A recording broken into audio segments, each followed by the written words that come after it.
Hey everyone, if you're a fan of rock music, you might want to stick around for this one.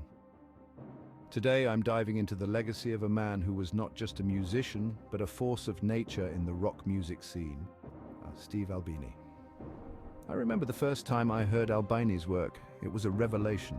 His approach to music production was like nothing I'd ever experienced. His raw, unfiltered sound not only shaped bands like Nirvana and Pixies, but it challenged the very norms of what rock could be. Steve Albini was a rare breed. More than just a producer, he was a guitarist, vocalist, and an outspoken critic of the music industry. He believed in the purity of music, often advocating for artist rights and the crucial importance of maintaining creative control over one's work. This wasn't just talk. He lived these principles. By recording bands with minimal overproduction, he preserved the authentic sound that made rock music resonate so deeply with so many of it. Now, just a few days ago, we lost Steve Albini at the age of 61. His death comes just before the release of Shellac's latest album, To All Trains, the first in a decade. It's almost poetic, isn't it? A man who lived and breathed music, leaving us with one final masterpiece.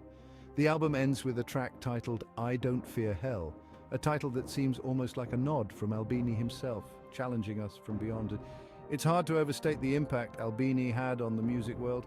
His disdain for conventional music production led to some of the most intense, gritty sounds that guitar music has ever heard. His influence permeates through the noise of every distorted guitar and every raw vocal that dares to defy the polished norms. But Steve Albini was more than just his music. He was a symbol of resistance against an industry that too often prioritizes profit over artistry. His legacy is not just in the tracks he produced or the bands he inspired, but in his unyielding stand for artistic integrity. So here's to Steve Albini. Guitar music never sounded the same after him, and thanks to his fierce independence and unique vision, it never will. His legacy is a reminder to all musicians and music fans to keep challenging the status quo, to keep the essence of rock alive, raw, loud, and utterly fearless. Thank you, Steve Albini, for the noise, the truth, and the inspiration.